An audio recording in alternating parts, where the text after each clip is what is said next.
Then I felt it. At first, it was just a whisper of warmth beneath my cheek, a faint pressure I could almost ignore. But as the seconds passed, his body was reacting right there beneath me, growing harder, the heat from it radiating even through the thick denim of his chins. It was past midnight when my phone vibrated on the nightstand, its glow slicing through the darkness of my bedroom. At first he thought I had imagined it lost somewhere between sleep and wakefulness, but then it buzzed again, insistent and sharp. I squinted at the screen, frowning at the unfamiliar number. My first instinct was to ignore it. Wrong number, and late night calls rarely meant anything good. But something in my gut told me tones were. Hello? My voice came out rough, thick with sleep. There was a pause on the other end, then a familiar voice, low and hesitant. It's Caleb. I sat up immediately, my pulse kicking up a notch. My stepson never called me. Not when his father was home, and not when he was away. No, ever. Caleb. I asked, the name foreign on me. Tongue in this context. What's wrong? A breath slow and shaky. My car broke down. I didn't know who else to call. I pushed back the covers, reaching for the jeans I had draped over the chair earlier that night. The house was silent, my husband away, on business, leaving only the distant hum of the city filtering through the windows. I glanced outside. The streets empty, the night thick with mist. Where are you? He rattled off an address, a part of town that made my stomach twist into acne. It wasn't a place he should be at this hour. I grabbed my keys, slipping my sneakers, stay inside the car, locked the doors, and didn't talk to anyone. I'm on my way. The drive was eerily quiet, the roads nearly deserted. The rain had started to pick up, misting against my windshield as I followed the GPS deeper into unfamiliar streets. Street lights flickered, casting long broken shadows, and run-down warehouses lined the narrow road where Caleb's car sat. Hazard lights blinking weakly. I pulled up behind it, my fingers tightening around the steering wheel. I exhaled and stepped out. The cold night air bit through my hoodie as I walked to the driver's side through the fogged-up window. I saw him slumped forward slightly, elbows on his knees, his face obscured by damp hair. I tapped on the glass. He flinched before looking up, his expression shifting. When recognized me, the lock clicked and I pulled open the door. Caleb looked off. His usual sharp confidence was absent, replaced with something raw, some citation. Rain had darkened his blonde hair, strands clinging to his forehead, and his hands were rubbing together as if he couldn't quite shake off the cold. What happened? I asked, keeping my voice even. He exhaled, looking away for a second before answering. The engine had no warning. My phone was almost dead. He hesitated, then met my eyes. I didn't know how else to call. The weight of those words settled between us, heavier than I expected. Not his father, not a friend. My swallowed,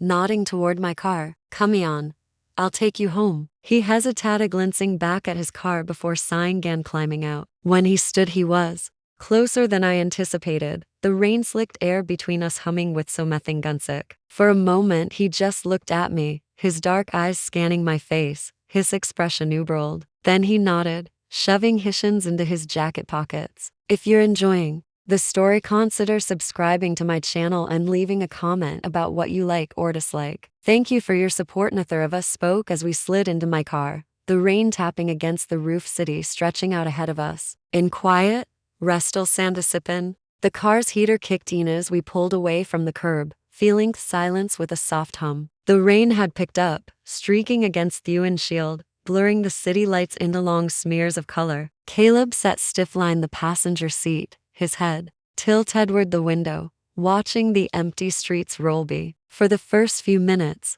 neither of us spoke. The air between us was thick, filled with everything unsaid. He rubbed his hands together absently, as if trying to bring warmth back into them. I turned the heat up a little, sneaking a glance at him. His jaw was tight, his shoulders tense beneath his damp hoodie. You okay? I finally asked, my voice softer than intended. He didn't answer right away. His fingers flexed against his knee before he exhaled. Yeah, just tonight sucked. And nodded, waiting. I knew better than topish. A few more moments passed, the rain tapping against the glass, the road stretching endlessly in front of us. Then let out a quiet laugh, bitter, almost self-deprecating. You ever have one of those nights where everything just goes to at once? He turned his head slightly, just enough for me to catch the flicker of something dark in his expression. I glanced at him, my grip tightening on the wheel. Yeah, I admitted plenty off-toes. He let out a slow breath, shaking his head. I don't know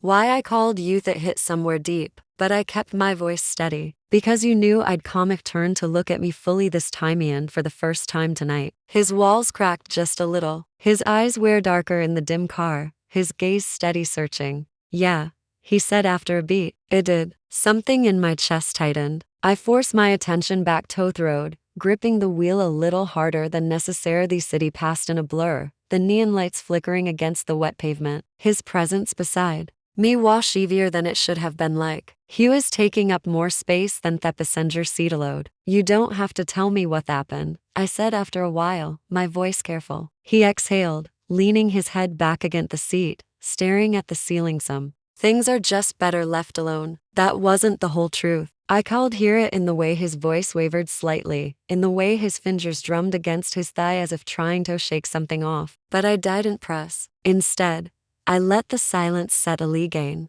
filling the space between us like a quiet storm. The rest of the drive passed in something that wasn't quite comfortable, but wasn't easy either. Every now and then I'd feel his gaze on me, like he was about to say something but thought better of it. The air inside the car was warm now, almost to warm-making. The dampness of our clothes clung to our skin. When I finally pulled into the driveway, I turned off the engine, but neither of us moved. The rain was heavier now, drumming against the roof, washing outside world into a muted blur. Caleb sighed, running a hand through his damp hair, making it messier than ever. Thanks for coming, he murmured, his voice was quieter now. I nodded, glancing at him. You can always call, no matter what time it is. He looked at me, then really looked at me, and something in his expression made my stomach clench. There was something raw there, something vulnerable. His gaze dipped just for a second before he blinked and looked away. The air felt too thick, too charged. I cleared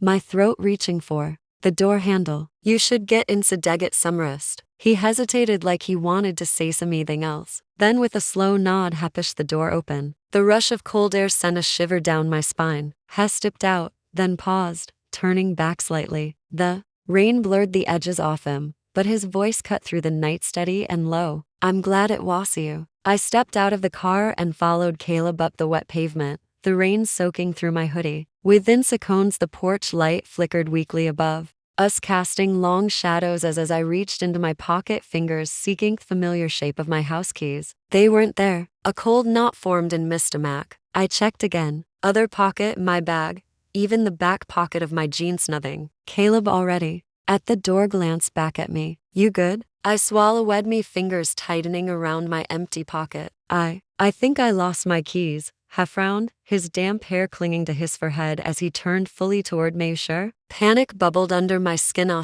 patted myself down again, retracing missteps in my mind. I had grabbed them, I was certain, but between leaving the house, rushing to help Caleb, and the drive back, they had somehow vanished. I stepped closer to the door, gripping the handle and giving it a desperate tug, but of course it was locked. My husband had made sure of that before leaving on his trip. I exhaled sharply, my breath coming out in a shudder. Caleb ran a hand through his wet hair, watching me. No, spare, not with me, I muttered, my voice tight. The realization hard. I had nowhere to go. The only option was to wait until morning, when I could either find my keys in the daylight or call someone to let me in. Caleb let out a slow breath, glancing at the storm raging around us. Come on, Hazard, tilting his head toward the car while waited out and inside. I hesitated, my pulse skittering, but what other choice did I have? Wordlessly, I followed him back down the driveway. The cold air pressed against my damp clothes, and by the time we slid into the car, my fingers were trembling.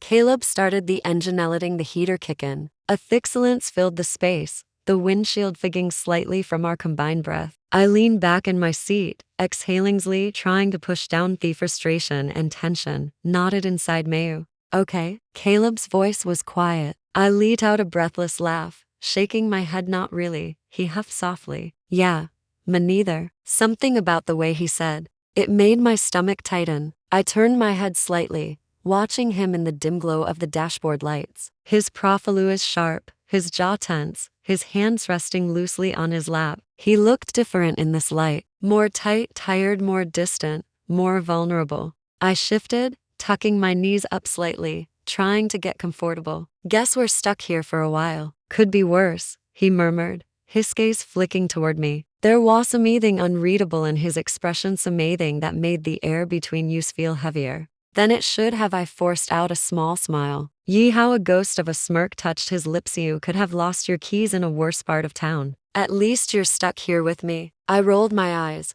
but couldn't stop the warmth that crept up my spinny. His words, lucky me, I muttered, leaning my head back against the seat. The rain continued to fall outside, enclosing us in a cocoon of warmth and silence. The minutes stretched on, and I could feel the exhaustion pulling at my body, sinking deeper into the sea. Then Caleb shifted beside me. You're shivering, he noted. I hadn't even realized it, but now that he mentioned it, I could feel the damp cold still clinging to my skin, the chill stubborn despite the heat blowing from the vents. Before I could protest, Caleb pulled off his hoodie, leaving him in just a thin t-shirt. He bunched up the fabric in his hands before offering it to me. Here, take this. I hesitated. You'll be cold. I'll live. His voice was firm, leaving no room for argument. Slowly, I reached out, my fingers brushing his. As I took the hoodie from him, the warmth of his skin lingered on the fabric, sending an unexpected shiver down my spine. I swallowed hard, gripping the material tighter before pulling it over my head. It was oversized on me, the sleeves hanging past my hands, the scent of him wrapping around me, something faintly musky, something distinct. I looked over at him, and for a split second his gaze dipped, just for a moment before he turned away, exhaling softly. The storm outside had settled into a steady rhythm, the rain tapping softly against the roof, the occasional gust of wind rattling the car. Inside, the air had grown warmer, the heater working to chase away the lingering cold. Still, exhaustion weighed heavy on my body, the dampness of my clothes, making it hard to get comfortable. I shifted in my seat, trying to find a position that didn't leave my limbs aching. Caleb sat beside me, one leg stretched out, the other bent slightly, his fingers idly tapping against his knee. His hoodie was still draped over me, oversized and warm, and every time I moved, the scent of him curled around me, something deep, familiar, almost grounding. You should sleep, he murmured. I turned my head slightly, meeting his gaze in the dim glow of the dashboard. His voice was softer than usual, less guarded. The edge he always carried had dulled, replaced by something quieter. I sighed. Easier, said Thandone. He let out a quiet breath, tilting his head back against the seat. Yeah, ich know. A few more minutes passed in silence. The weight of the night was pressing down on both of us. Now the exhaustion, creeping in slowly, making my limbs feel heavier, my blinks slower. The warmth of the car, the low hum of theater, the rain outside, it all blurred together into something lulling and something almost safe. I shifted again, instinctively clinging into the fabric of his hoodie. Movement pulled another sigh from my frustration, mixing with fatigue. You never stop fidgeting, do you, Kay? Voice held a hint of amusement. I let out a small, tired laugh. Not when I'm uncomfortable. He was quiet for a moment, then shifted, slightly moving his arm against the console between us. Here, hesitated, his voice almost hesitant. Might be better if you. He didn't finish the sentence, but he understood. I hesitated for only a second before moving, turning toward him, just enough to rest my head against his shoulder. The moment I settled against them, a slow warmth spread through me. His body was warm beneath the thin fabric of his t-shirt, his breathing steady, deep. At first, I kept myself rigid, unsure if this was too much, if I should pull away. But then he exhaled, shifting slightly, his shoulder angling just enough to accommodate me, and something inside me revealed. I closed my eyes. The exhaustion that had been clawing at me all night finally settled into something softer, something I didn't want to fight anymore. The rise and fall off his breath became something rhythmic, something steady. I could hear his heartbeat, faint but strong, beneath my ear. You comfortable now? His voice was quieter, closer. I nodded against him. Yeehaw, pause, then softer. Good.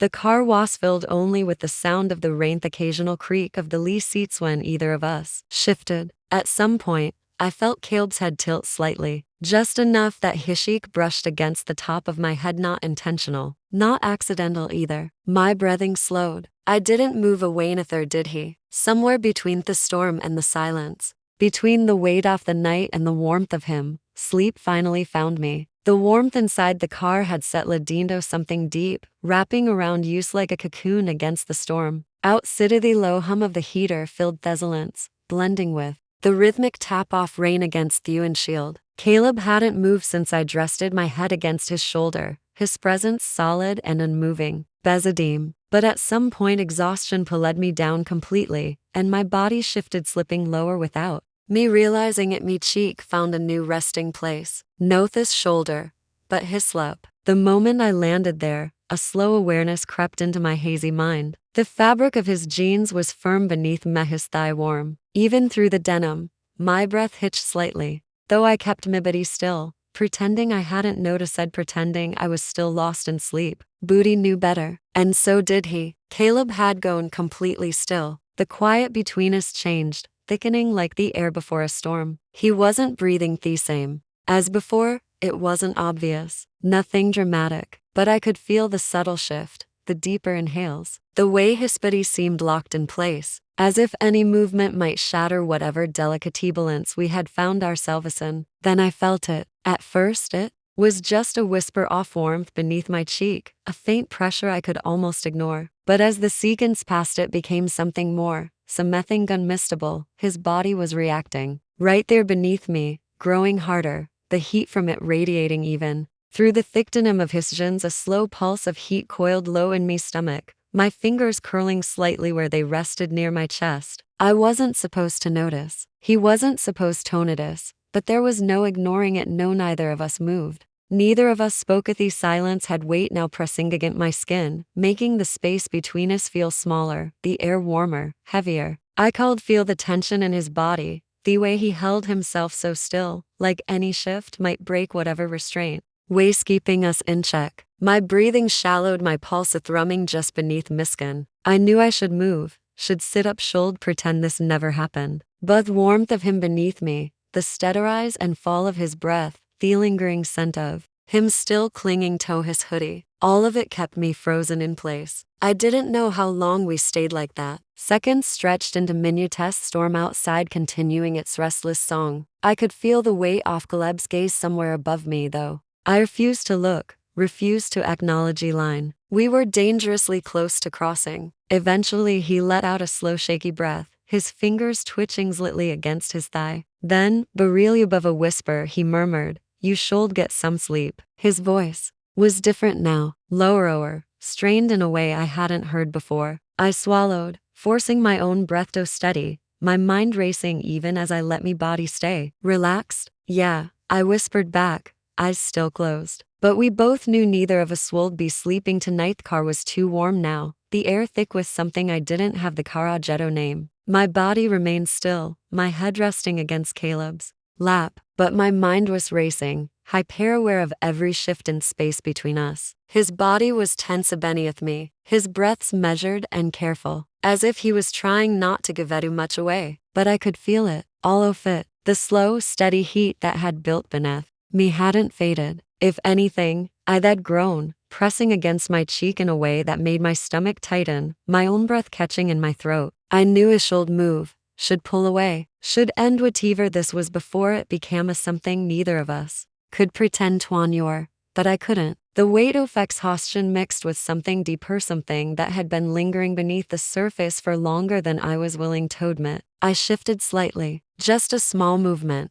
barely enough to be noticed. Booty felt the way his thigh tensed beneath him, the way his fingers curled against this knee, gripping the fabric of his shins as though grounding himself. A breath left him uneven, shaky. I swallowed hard, my own pulse hammering in my ears. The space inside car felt too small, the world outside lost in the rain and darkness. It was just us locked inside this moment. Inside something we both knew had gone too far, but neither of us had the strength to stop. Caleb let out a slow breath above me, one that almost sounded like a quiet curse under his breath. His body was still rigid, his muscles tight, his restraint palpable. For the first time I wondered what was going through his mind. Was he struggling the same way I was? Was waiting for me to move? Or was he afraid of what would happen if it did? Seconds stretched between us, thick with unspoken intention. I could feel the way his body was reacting, the way he was trying desperately to keep himself in check. And yet neither of us broke the limit. I knew I had to be the one to move to create distance before this crossed into something we wouldn't be able to take back. With a slow, careful breath, I pushed myself up, my hands pressing lightly against his thigh for leverage. As soon as I moved, I felt his center, body tense beneath me, a sharp inhale escaping him before he clenched at his jaw, his fingers curling into fists against his lip. I hesitated for a fraction of a second, my face just inches from his, now close enough that I could feel the heat radiating off his skin. His eyes flickered to mine, dark and unreadable in dim light of fetish board. For a moment neither of us moved, then his gaze dropped just brief lighto. My lips, my breath hitched. A decision hung between us, fragile and dangerous, but just as quickly as the moment commit passed, I pulled away, completely shifting back into my seat, hugging my arms around myself as if that cold shield me from whatever had just happened. Caleb exhaled a slow and deliberate breath, dragging a hand over his face. He didn't say anything. He didn't have to. I turned my gaze to the window, watching the rain streak down Theglis. My reflection blurred against it there inside the car had changed. It wasn't just warm anymore. It was charged thick with something we had been pretending to ignore all night. The rain outside blurred the world beyond the windows, enclosing us in something private, something dangerous. I should have looked away, have let the moment pass, but it didn't. Caleb was watching me, his gaze a heavy needle. His breathing had slowed, but there was something restrained in the way his chest rose and fell, something barely held together. My fingers curled against the fabric of his hoodie, my body still humming with the ghost of where I had been just moments before, with the it of him still lingering on my skin. I didn't know who moved first. Maybe it was him, maybe it was me, but suddenly, the space between us finished. His lips brushed mine just barely, just enough to send a shiver down me spine, to make my breath catch in my throat. He hesitated there, hovering, waiting, his fingers twitching against this thigh as if he was fighting himself, was giving me a chance to pull away. I didn't take it. My eyes fluttered shut, and that was all it took. The hesitation sapped. Caleb's mouth crashed against mine, the restraint he had been holding into all night finally breaking. His hand came up, fingers threading into my hair, tilting my head. As he deepened, thickest heat surged through me, melting any last trace of hesitation. His lips were warm, urgent, parting mine with a hunger that sent a sharp ache straight through my chest. I gasped against him, and that sound seemed to undo something. In him, his other hand found my waist, gripping tight, pulling me closer. The car was small, but it didn't matter. Space between us was gone, erased. By the way he pressed against me, by the way his fingers dug into my side, like he was trying to memorize the feel of me beneath his hands. The kiss turned desperate, his breath mixing with mine, his body burning against me even through our clothes. Is shifted without thinking, moving closer, climbing over the console until I was straddling his lap. My knees pressing into the seat on either side of him. He let out a low sound, something deep and raw, his hands sliding down to me hips, gripping tightest. Fingers flexed, his lips parting against mine. But just as his hand started to push beneath the hem of my hoodie, a sudden noise outside. We both froze. Our breaths came fast and uneven, our bodies tangled together. Heat still buzzing between us. Caleb's grip on my waist tightened instinctively, his chest rising against mine. As we listened, the rain still poured, masking the sound, but there had been something, a noise. Ammo vehement, me pulse pounded in my ears. I turned my head slowly, looking toward the window, my skin still burning from where his hands had been. The street outside was empty, dark, nothing but the flickering glow of a street light cutting through the rain. But the moment was broken. Caleb's hands flexed once against me hips before he exhaled sharply, his forehead dropping against my shoulder. I could feel his pulse racing beneath my fingertips, matching mine beat for beat. He swallowed hard, my body still aching, still wondered. Whatever had just happened between us, it wasn't over. It had just begun.